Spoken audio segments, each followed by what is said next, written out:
मोअज़्ज़िज़ ख़वातीन व हज़रात, यूनान में एक बादशाह हुकूमत करता था। वो बड़ा नेक दिल और दानिशमंद था, इसीलिए अक्लमंदों और हकीमों का बड़ा कदरदान था। खुद भी बहुत बड़ा आलिम था और आलिमों की बहुत ज़्यादा कदर करता। उसे अच्छी अच्छी बातें लिखवाने और उन्हें अपने कुतुब खाने में जमा करने का बहुत शौक़ था। 10 बरस के अरसे में उसने सैकड़ों किताबें जमा कर ली थीं। वो इन नादिर कुतुब का मुताला करके बहुत खुश हुआ करता।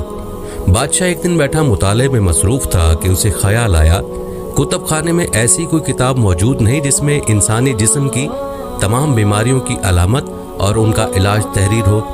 उसने फ़ैसला किया कि वो ऐसी किताब ज़रूर लिखवाएगा।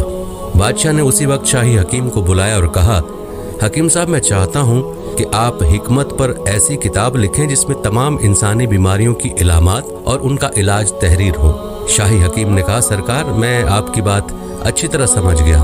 मैं बहुत जल्द ऐसी किताब तैयार करूंगा जिसे आप पसंद फरमाएंगे और वो निहायत मुफीद किताब होगी। ये कहकर जनाब हकीम ने बादशाह से इजाज़त ली और रुखसत हो गए। बादशाह को दिली तौर पर बड़ी खुशी हुई कि ये किताब न सिर्फ उसके कुतुब खाने की जीनत बनेगी बल्कि आने वाली नस्लों के लिए भी रहनुमा और मुफीद साबित होगी। शाही हकीम ने बादशाह के फरमान के मुताबिक किताब लिखना शुरू कर दी। सबसे पहले उन्होंने ऐसी तमाम बीमारियों के नाम इकट्ठे किए जो इंसानों को लाहक हो सकती थीं। उसके बाद उनके इलाज और परहेज लिखने का मरहला आया। इस सिलसिले में हकीम साहब ने उन तमाम जड़ी बूटियों के नाम लिख डाले जो बतौर दवा इस्तेमाल हो सकती थीं। इस किताब को तैयार करने में 1.5 साल का अरसा लग गया, मगर हकीम ने उसे एक ही जिल्द में तैयार कर दिया। किताब मुकम्मल कर लेने के बाद वो दरबार में गया और निहायत अदब व एहतराम से बादशाह सलामत की खिदमत में उसे पेश किया। बादशाह किताब देखकर बहुत खुश हुआ। उसने इनाम के तौर पर ममदूह को मालामाल कर दिया। शाही हकीम भी बहुत खुश हुए। उन्हें इस बात की ज़्यादा खुशी थी कि उनकी मेहनत का सिला कहीं ज़्यादा बढ़कर दिया गया है, और दूसरी खुशी इस बात पर कि उनकी किताब एक सच्चे कदरदान के पास गई है। कुछ अरसे के बाद वो क़ज़ाए इलाही से वफ़ात पा गए। बादशाह ने वो किताब अपने मुताले के ख़ास कमरे में रखवा दी। एक दिन जब वो फारिग बैठा था तो उसे अचानक उस किताब का ख्याल आया। उसने फ़ौरन मंगवाई और उसका मुताला शुरू कर दिया। बादशाह को शुरू ही से किताब बहुत पसंद आई। उसे निहायत आसान और सलीस ज़बान में लिखा गया था। बादशाह ने बीमारियों के इलामात के बारे में पढ़ा, फिर उनके आसान तरीन इलाज के बारे में मुताला किया और जिन अदविया के इस्तेमाल में जिन चीज़ों का परहेज था उन्हें भी गौर से पढ़ा। आखिर वो एक ऐसे बाब पर पहुंचा जिसमें लिखा हुआ था कि क्या चीज़ें खाने के बाद किन किन चीज़ों से परहेज करना चाहिए। उसके बाद लिखा गया था कि अगर 2 मुतज़ाद चीज़ें खा ली जाएं तो उनसे कौन कौन सी बीमारियां पैदा हो सकती हैं और इंसान किन किन तकालीफ में मुब्तला हो सकता है। ये बात पढ़कर बादशाह बहुत हैरान हुआ। वो सोचने लगा, भला ये कैसे मुमकिन है कि 2 मुतज़ाद चीज़ें खा लेने से आदमी बीमार हो जाए। एक जगह लिखा था कि अगर तरबूज खा लेने के फ़ौरन बाद दूध पी लिया जाए तो शदीद तरीन कॉलेज यानी अंतड़ियों के दर्द का ख़तरा पैदा हो जाता है। उसे ये बात नामुमकिन लगी। उसने सोचा कि हकीम साहब तो अब इस दुनिया में नहीं रहे। उनके बेटे को बुलाकर दरियाफ्त किया जाए कि हकीम साहब के दावे में किस हद तक सदाकत है। दूसरे रोज़ बादशाह सलामत ने शाही हकीम के बेटे को बुलाया और उससे उस मसले के बारे में दरियाफ्त किया, क्योंकि वो खुद भी मुमताज़ हकीम था। बेटे ने कहा, बादशाह सलामत का इकबाल बुलंद हो। आपको मालूम है कि मेरे वालिद एक लायक और तजुर्बाकार हकीम थे। उन्होंने जो कुछ तहरीर किया वो ज़रूर तजुर्बे की कसौटी पर पूरा उतरेगा। बादशाह ने कहा, हम उसे आजमा कर देखना चाहते हैं। हकीम साहब के बेटे ने कहा कि आप सुबह किसी शख्स को तलब फरमाएं, उसे यके बाद दीगरे दोनों चीज़ें खिलाएं और फिर उसका नतीजा अपनी आंखों से मुलाजा फरमा लें। बादशाह ने उसकी बात मान ली। सुबह होते ही सिपाही एक सेहतमंद किसान को बादशाह के दरबार में ले आया। बादशाह ने हकीम साहब के बेटे को भी बुला लिया और उसे कहा कि किसान को पहले तरबूज खिलाया जाए, उसके बाद उसे दूध पिलाया जाए ताकि वो देख सके कि वाकई ये दर्द कोलंज में मुब्तला होता है या नहीं। हुक्म की फौरी तामील हुई। किसान को पहले तरबूज खिलाया गया। उसके 2 मिनट बाद उसे गर्मा गर्म दूध पिलाकर एक कुर्सी पर बिठा दिया गया। 1 मिनट गुजरा, फिर 2 मिनट, फिर 3 मिनट, फिर 5 मिनट, यहाँ तक कि आधा घंटा गुजर गया, लेकिन किसान पर किसी किस्म का कोई रद्द अमल जाहिर न हुआ। जब किसान से पूछा गया कि तुम्हें किसी किस्म की तकलीफ महसूस नहीं हो रही, تو उसने कहा बादशाह सलामत, मैं बिल्कुल ठीक हूँ और मुझे किसी किस्म की कोई तकलीफ नहीं। बादशाह नौजवान से मुखातिब और बोला, तुम्हारे वालिद ने ये अजीब बात लिख दी। अब तुमने भी देख लिया कि किसान पर इन दोनों चीज़ों का कोई असर नहीं हुआ और वो बिल्कुल ठीक ठाक है। हकीम साहब का बेटा सोच में पड़ गया। आखिर थोड़ी देर बाद बोला, बादशाह सलामत, मुझे 3 माह की मोहलत दी जाए। इसी अरसे के दौरान किसान मेरे पास रहेगा। 3 माह बाद मैं आपके सवाल का जवाब दूंगा। बादशाह ने उसकी दरख्वास्त मंजूर कर ली। हकीम साहब का बेटा किसान को अपने साथ घर ले गया और उसी दिन से उसे शाही खाने खिलाने लगा। उसे नर्म व मुलायम कपड़े पहनने के लिए दिए गए और सोने के लिए भी नर्म और इंतहाई आरामदेह बिस्तर दिया गया। गर्ज किसान निहायत आराम और सुकून की ज़िंदगी बसर करने लगा। जब खाने का वक्त होता तो उसे बड़े लजीज खाने पेश किए जाते। किसान ने कभी सोचा भी ना था कि वो अपनी ज़िंदगी में ऐसे उम्दा खाने खा सकेगा और ऐश की ऐसी ज़िंदगी बसर करेगा। आखिरकार 3 माह का अरसा पूरा हो गया। हकीम ने सोचा कि अब किसान के मिजाज का इम्तिहान लेना चाहिए। उसने एक रात उसके बिस्तर की चादर के नीचे मुख्तलिफ जगहों पर गंदम के दाने बिखेर दिए और पलंग के एक पाए के नीचे गत्ते के मोटे मोटे टुकड़े काट कर रखे ताकि देखा जाए उसे नींद आती है या वो बेचैन होता है। सोने का वक्त आया तो किसान अपने पलंग पर जाकर लेट गया। उसने महसूस किया कि उसका बिस्तर नाहमवार है और उसे कोई चीज चुभ रही है। जिस तरफ भी करवट लेता है उसका यही हाल होता है। कमरे में अंधेरा था, उसे नजर भी कुछ नहीं आया। उसने सारी रात बेचैन और बेकल होकर काटी। दिन निकला तो उसने शुक्र अदा किया। नाश्ते के वक्त हकीम ने किसान से पूछा, कहो भाई रात कैसी गुजरी? किसान ने कहा, हकीम साहब कुछ ना पूछे, रात बहुत बेचैनी से गुजरी। यूं लगता था जैसे पलंग ऊंचा नीचा हो। कमर में तमाम रात कंकर चुभते रहे। मेरी तो सारी रात आंख नहीं लगी। ये सुनकर हकीम ने सोचा कि अब इसका मिजाज बदल चुका है। ऐश की जिंदगी ने उसकी तबीयत बदल दी है। वो किसान जो तमाम दिन धूप में काम किया करता था आज इतना नाजुक मिजाज हो चुका है कि उसे गत्ते के सिर्फ 2 टुकड़ों से पलंग नाहमवार महसूस होने लगा है और बारीक गंदम के दाने पत्थरों की तरह चुभने लगे हैं। हकीम अपने काम से मुतमईन होकर किसान को बादशाह के पास ले गया और कहा कि हुजूर अब आप इसका इम्तिहान लें। बादशाह तो इसी इंतजार में था। उसने फौरन तरबूज और दूध लाने का हुक्म दिया। जब दोनों चीजें आ गईं तो किसान को पहले तरबूज खिलाया फिर दूध पिलाया गया। अभी 1 मिनट भी नहीं गुजरा था कि किसान के पेट में शदीद दर्द शुरू हो गया और तकलीफ की शिद्दत से वो तड़पने लगा, यहाँ तक कि उसकी हालत गैर हो गई। बादशाह उस तब्दीली पर बहुत हैरान हुआ। उसने हकीम से पूछा कि इसका क्या सबब है। उसने कहा, हुजूर बात यह है कि मेरे वालिद ने नुस्खे बहुत सोच समझ कर लिखे थे। किताब में ज्यादातर नुस्खे बादशाहों के लिए लिखे गए और जो बातें तहरीर की गई वो शाही मिजाज के मुताबिक थी। अब उस किसान की बात सुन लें। पहले ये बड़ा मेहनती था, सख्त मेहनत मुशक्कत किया करता और उसका मैदा लक्कड़ हजम पत्थर हजम था। लेकिन जब उसे ऐशो इशरत में रखा गया तो ये नर्म और नाजुक मिजाज हो गया। शाही खाने खा खा कर उसका मैदा पहले जैसा नहीं रहा।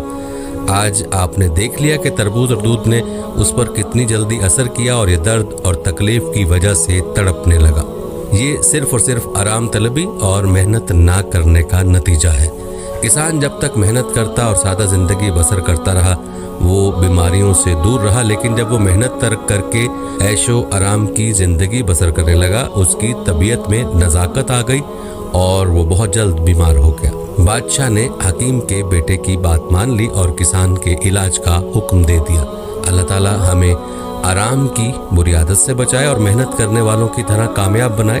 नाजरीन, ये बात भी वाज़ेह कर दूं कि हज़रत उमर रज़ी अल्लाह ताला अन्हु फरमाते थे कि मैं किसी आदमी को देखता हूँ और वो मुझे पसंद आता है, मगर जब मालूम होता है कि वो कोई काम नहीं करता तो मेरी निगाह में गिर जाता है। हजूर नबी करीम सल्लल्लाहु अलैहि वसल्लम ने इरशाद फरमाया, तंदुरुस्ती और फुर्सत के लम्हात 2 ऐसी नेमतें हैं जिनमें अक्सर लोग घाटे में मुब्तला हैं। हज़रत उमर बिन खिताब रज़ी अल्लाह तआला अन्हु का इरशाद गिरामी है, मैं इस बात को बहुत मायूब समझता हूँ कि तुम में से कोई ला यानी बेमानी जिंदगी बसर करे, ना दुनिया के लिए कोई अमल करे ना आखिरत के लिए। हजूर नबी करीम सल्लल्लाहु अलैहि वसल्लम का फरमान आलिशान है, अल्लाह ताला नौजवान से सुस्ती पर नफरत करते हैं। हकीकत यह है कि बेकारी निहायत बुरी चीज़ है, वो आदमी की तमाम बेहतरीन सलाहियतों को खा जाती है। बेकार आदमी बज़ाहिर देखने में जिंदा मालूम होता है, मगर हकीकतन वो एक मरा हुआ इंसान होता है। उसके अंदर से वो तमाम लतीफ़ एहसासात ख़त्म हो जाते हैं जो किसी इंसान को हकीकी मानों में इंसान बनाते हैं। आराम से हड्डियां घुलती हैं। आप शायद ये पढ़कर हैरान होंगे कि बिस्तर में एक हफ्ता आराम करने से हड्डियों के हुजम में 1% कमी वाक़ हो जाती है। इसलिए बड़े ऑपरेशन और फ्लू वगैरह में मुब्तला होने के बाद कैल्शियम की इजाफी खुराक इस्तेमाल करनी चाहिए। नेब्रास्का की क्राइटन यूनिवर्सिटी के हड्डियों और कैल्शियम की चोटी के माहिर डॉक्टर रॉबर्ट बेने के मुताबिक बिस्तर में लेटे रहने से हड्डियां बेअमली की वजह से घुलने लगती हैं और घुलाव की रफ्तार 1% फी हफ्ता रहती है। टालने की आदत से बचें। चीज़ों या कामों को आगे के लिए या कल पर टालने की आदत से बचें। कामयाब लोग वो होते हैं जो अपनी कुर्सी से उठकर फौरन काम करते हैं। किसी चीज़ को शुरू करने का सही वक्त बस यही है, कल नहीं। सिर्फ बात करना और चीज़ों को रोज़ बरोज़ लटकाए रखना नाकामी की तरफ जाने का लाजमी इशारा है। इसलिए सुस्ती छोड़ दें और काम शुरू कर दें। हर माहिर नफ्सियात आपको यही मशवरा देगा कि मसरूफ़ रहें। असाबी मरीज़ के लिए यह बेहतरीन इलाज है। हेनरी डब्ल्यू लॉन्गफेलो ने भी अपनी नौजवान बीवी की वफ़ात पर अपने आप को मसरूफ़ रखा। उसकी बीवी एक दिन मोमबत्ती के साथ किसी मोमी सेल को पिघला रही थी कि उसके कपड़ों को आग लग गई। लॉन्गफेलो इसकी चीखें सुनकर भागा, मगर वो उसके पहुंचने से पहले ही जलकर मर गई। कुछ देर के लिए वो इस हौलनाक हादसे के बायस तकरीबन पागल हो गया, मगर खुशकिस्मती से उसके 3 बच्चों को उसकी तवज्जो की ज़रूरत थी। अपने गम के बावजूद लॉन्गफेलो को उनका बाप और माँ बनकर दिखाना पड़ा। वो उन्हें सैर के लिए ले जाता, उन्हें कहानियाँ सुनाता, उनके साथ खेलता, उन्हें पूरी कंपनी देता, उन्हें पढ़ाता। इन सब कामों ने उसे इतना मसरूफ़ कर दिया कि उसका सुकून उसे वापस मिल गया। टेनिसन का अजीज तरीन दोस्त आर्थर हिलियम जब उससे बिछड़ गया तो उसने कहा, मुझे कुछ न कुछ काम करते रहना चाहिए, इससे पहले कि मैं परेशानी में अपने आप को ख़त्म कर बैठूं। बेकार आदमी को दिमाग की बीमारी का खतरा होता है। डॉक्टरों का कहना है कि सेहतमंद बढ़ती उम्र और दिमागी चुस्ती का गहरा ताल्लुक है। बेकार दिमाग बिल्कुल इसी तरह ख़त्म हो जाता है जैसा कि ना इस्तेमाल होने वाली टांग जिस तरह वर्जिश पट्टों की हिफाजत करती है। दिमागी काम आपकी कुव्वत मुदाफ़त और दिमाग की सलाहियत को कायम रखता है। जो लोग 100 साल की उम्र तक पहुंच जाते हैं वो ज़िंदगी से फरार हासिल नहीं करते, बल्कि हर कदम पर किसी भी नुकसान का अच्छे तरीके से सामना करते हैं। ऐसी बहुत सी मिसालें हैं कि लोग अपनी ज़िंदगी में हर किस्म का जानी और माली नुकसान बर्दाश्त करने के बावजूद अब भी भरपूर ज़िंदगी गुजार रहे हैं। मौत से पहले मरने की कोशिश न करें, बल्कि सेहतमंद और तवील ज़िंदगी पाने के लिए सादा खुराक, वर्जिश और मुस्बत सोच इख्तियार करें। वॉल्टिस कहता है कि ज़िंदगी की मुसीबतें हल्की बनाना चाहते हो तो अपने आप को ज़्यादा से ज़्यादा मसरूफ़ रखो। बल्कि कैनेडियन माहिरीन का कहना है कि जो लोग दिन में घंटों एक ही जगह पर बैठे रहते हैं और चलने फिरने या जिस्मानी मुशक्क़त से जी चुराते हैं, उनमें फौलिज का ख़तरा भी दूसरों की निस्बत ज़्यादा हो जाता है। लिहाजा नाज़रीन, अगर मुसलमान कौम कामयाबी से हमकनार होना चाहती है और फिर से पूरी दुनिया पर अपनी बादशाहत और हुक्मरानी चाहती है तो उसको मेहनत और जिद्दोजहद को अपना शेवा बना लेना चाहिए। ख़ास तौर पर नौजवान नस्ल जो कौम का कीमती सरमाया तस्वुर किए जाते हैं। मुल्क कौम की तरक्की का दारोमदार नौजवान नस्ल पर मुनहसर है। लिहाजा नौजवान नस्ल को अपने अंदर मेहनत और जिद्दोजहद जैसी खूबियाँ पैदा करने की ज़रूरत है। मेहनत करने वाले से अल्लाह पाक भी खुश होते हैं और लोग भी इज्जत और तकरीब से देखते हैं। हमें चाहिए कि सब मिलकर काम करें ताकि मुल्क तरक्की करे और हमारे मुल्क का नाम और काम दूसरे मुल्कों में भी ऊंचा हो और मेहनत ही में बरकत होती है। आज जो भी चीज़ें नज़र आ रही हैं जैसे रेडियो, टेलीविज़न, बिजली, हवाई जहाज़, मोबाइल फ़ोन, कंप्यूटर और दीगर चीज़ें इंसान की मेहनत से ईजाद हुई और ये सब कुछ मुख्तलिफ और लोगों की मेहनत और कोशिश से वजूद में आई हैं। और जो कौमें मेहनत और कोशिश नहीं करती वो पीछे रह जाती हैं और उनको याद करने वाला कोई नहीं होता और अपनी इज्जत वकार खो बैठती हैं। उन्हें तरक्की याफ्ता कौमों का मोहताज होना पड़ता है।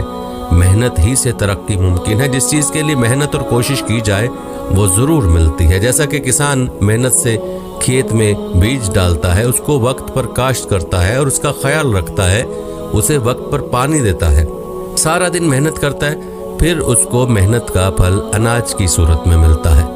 मेहनत और कोशिश एक ऐसा अमल है जिससे इंसान तरक्की की मनाजिल तय करता है और तरक्की के नए रास्ते खुलते जाते हैं। मेहनत की हो तो ही इंसान की अजमत भी होती है। हमें उम्मीद है वीडियो आप सब हजरात को पसंद आई होगी। वीडियो पसंद आए तो आप अपने फेसबुक, व्हाट्सएप और दूसरे सोशल मीडियाज़ पर अपने दोस्तों के साथ भी हमारी मुनफरिद वीडियो शेयर कर सकते हैं। और हाँ, आने वाली नई वीडियोस के लिए हमारे चैनल को सब्सक्राइब कर लीजिए। सांसों ने वफा की तो अगली बार एक और दिलचस्प वीडियो लेकर आपकी खिदमत में हाजिर होऊंगा। तब तक के लिए खुदा हाफ़िज़।